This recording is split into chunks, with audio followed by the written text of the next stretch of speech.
You are the main character of your movie. This is your show. Why wouldn't you like yourself? You're you, but you have the power to change that mentality. You can be your most confident self. It's so doable. Going back to those 3 core principles of confidence.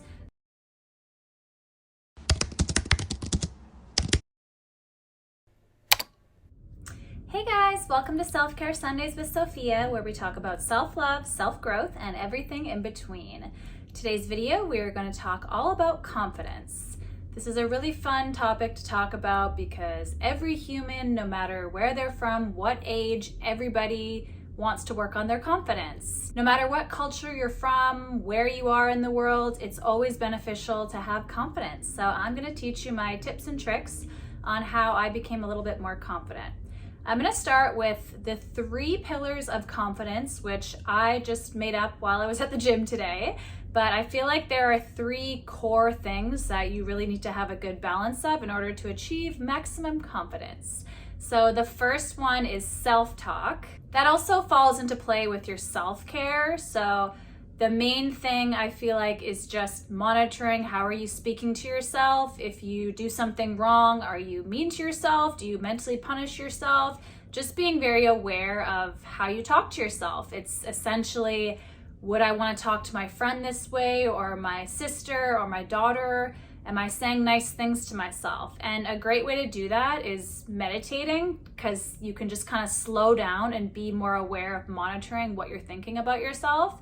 It's really, really important to only really say good things about yourself. And another way you can do that is by journaling. I like to write just long lists of everything I like about myself if I'm feeling down, or even just like writing a list of hobbies or things I'm good at is really beneficial, just to kind of remind yourself like, oh, I'm pretty great at this or that, and just feeling good about it. Fully just having a self-care routine is so key, making sure you're always feeling your best and you're saying nothing but good things about yourself. And if you fail, not being hard on yourself. You're only human and you can make mistakes, and just being able to talk yourself through something. If you did something wrong or you didn't succeed at something, what's the lesson I can take from this? How can I grow from this? That's the main key. Being your own best friend and speaking highly of yourself in your brain, because you're the narrative, you're the one narrating your life. So you want to make sure it's only good, positive thoughts. The next pillar I would say is purpose, or a sense of accomplishment. This is even something as simple as waking up and making your bed. Waking up and doing your 5-minute journal, making a coffee, having a nice breakfast, going to the gym, whatever it is you can do to start the day off with a win and know that you accomplished something is huge. And that goes with career, anything in your life. If you are accomplishing something, you're gonna feel confident immediately, pretty much, as soon as you accomplish that thing.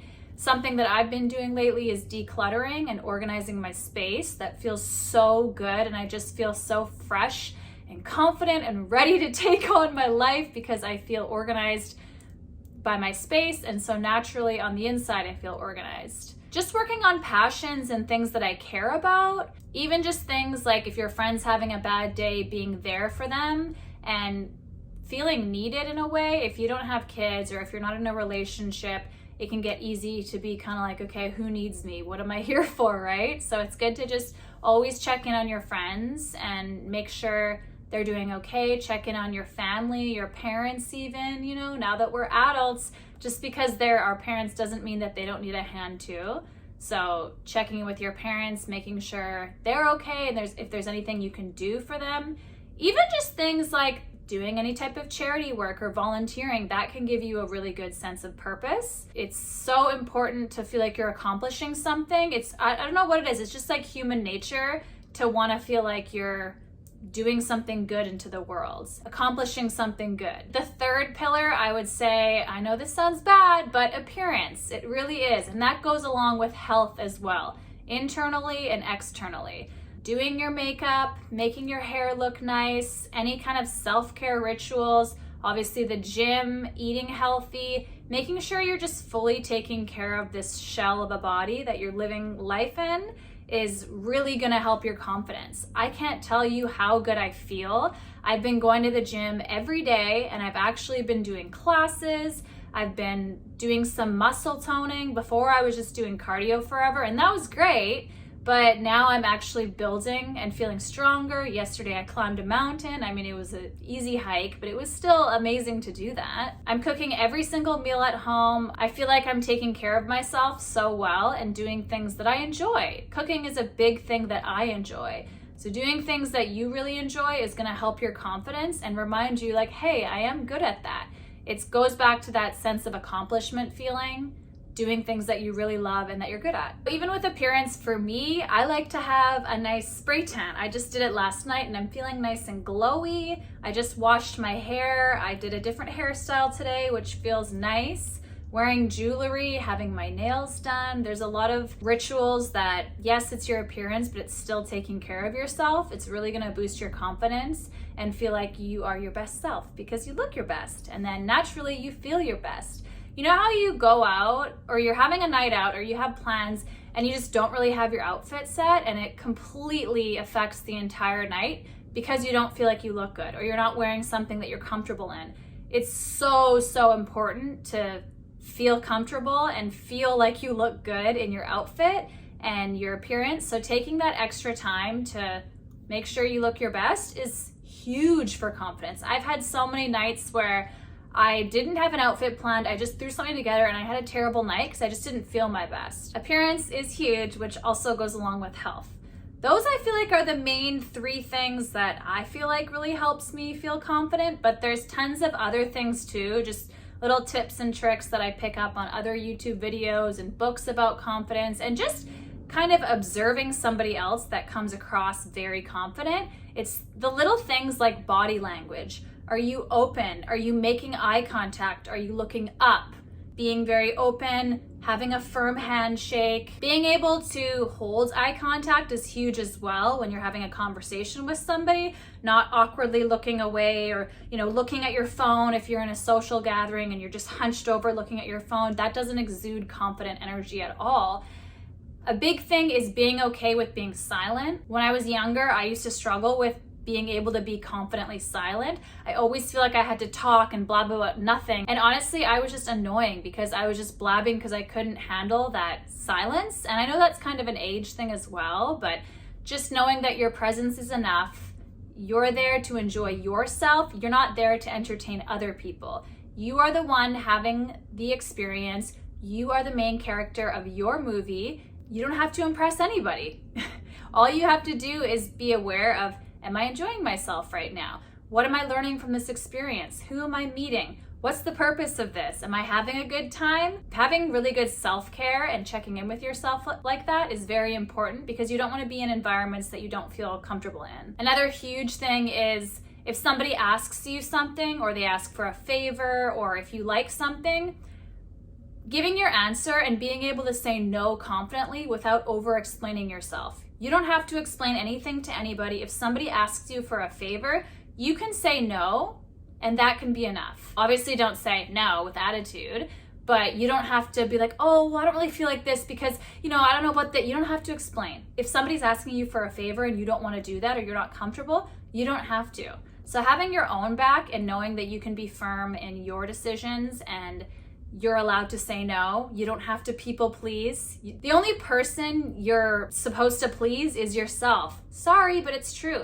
You're the main character of your movie. This is your show. You're the one in charge of the narrative. When you overly people please too, people can pick up on that desperate energy and it's just not confident. Another huge thing that in the last few years I've really accomplished this, practice being genuinely happy for other people. And I know that can be hard if there's somebody that you feel like has it all or things always go right for them.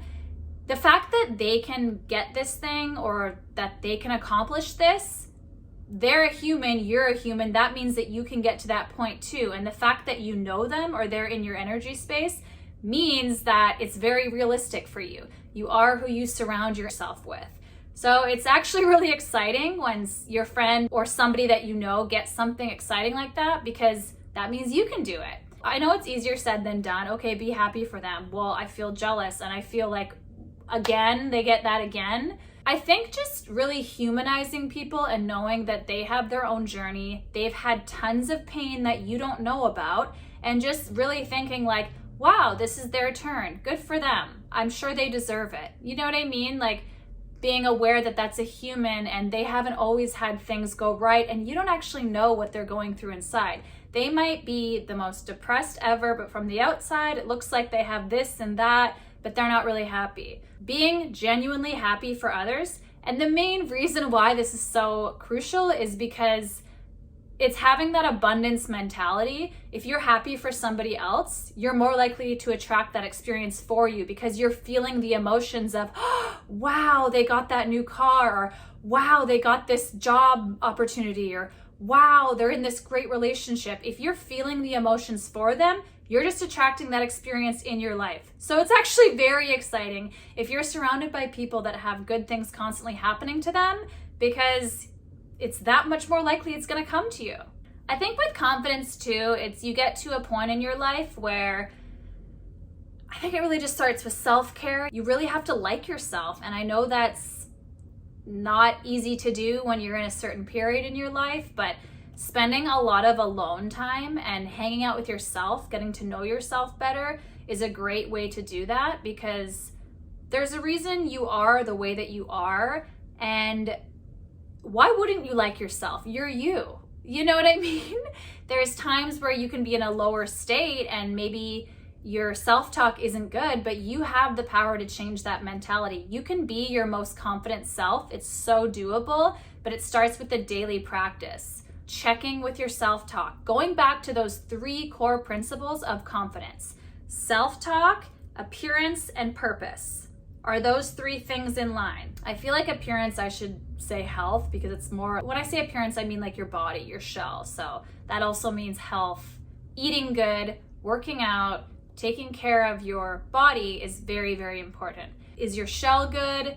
Are you giving out? Do you have a purpose? And your self-talk, so your mind. It's kind of like 3 different ways to have confidence inside and out. It's always fun to look into little tips and tricks like the body language thing, or just having a presence of knowing that you are worthy and you are amazing, and reading books, watching YouTube videos, getting a pump up like that. But I really like, honestly, even just in like movies or TV characters, or just observing somebody that you really admire and feel is very confident, just being around them, it's contagious. When somebody is confident, it's so contagious. And that brings me to my next point, is being very aware of your surroundings.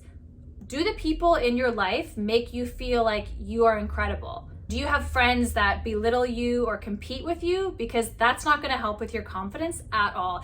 You need to have a solid squad of people that are cheerleading for you. They think you're the best. They would have nothing but good things to say about you, because again, you are who you surround yourself with. And if somebody is belittling or competing or speaking negatively about you, it means that they're not confident in themselves. You're just going to attract that energy. If you don't have people like that in your life, it's honestly better to just be by yourself, because you can be your own best friend, and there's so many things you can do to feel good about yourself. But the last thing you need is somebody else's energy bringing you down, because we don't have time for that. I know I already said this, but the journaling thing is a great starting point. If you don't feel good about yourself, just reminding yourself a list of all of the things that are interesting and cool about yourself, anything you're good at, and even any physical traits, anything that you really like about yourself, write them down on a list and feel good about it. The goal is to feel good and to feel confident. Go where the energy feels good. That's kind of just like the golden rule of life. Like attracts like. Being around more confident people, doing things that make you feel good, any self-care practices that uplift your spirits. And I just meditate. It's huge, because you can be aware of your thoughts, and whatever that inner dialect is, it has to be positive. It has to be uplifting, because you can't have the narrator of your life putting you down, because you're going to listen to it and subconsciously it's going to keep running in the background, and you're going to feel even worse about yourself. Those 3 things I feel like are the most important for confidence. As always, if you're really passionate about feeling confident, there's tons of other YouTube videos, books, resources, and just emulating somebody that you think is really confident and has a great presence is huge. That's how humans learn, is from each other. We all kind of get inspiration from each other, and everyone is energy. So you're going to pick up the things around you. I hope you guys felt a little bit of motivation to live your best life and be your best, hottest self, because you are amazing, you're incredible, and only you are capable of determining that. So you teach others how to treat you. If you're not confident, why would anybody else think you're good? It's as simple as that. If you don't think you're incredible, nobody else is going to either. You teach people how to treat you. So it's very important to get your mind right, your body right, and make sure you are giving back and having purpose in life, because that's going to make you feel so powerful. I think that wraps up today's video. Thank you so much for watching. I'm Sophia. You can find me on all my social medias at Sophia Pearson. We'll see you guys next time on Self-Care Sundays with Sophia. Bye!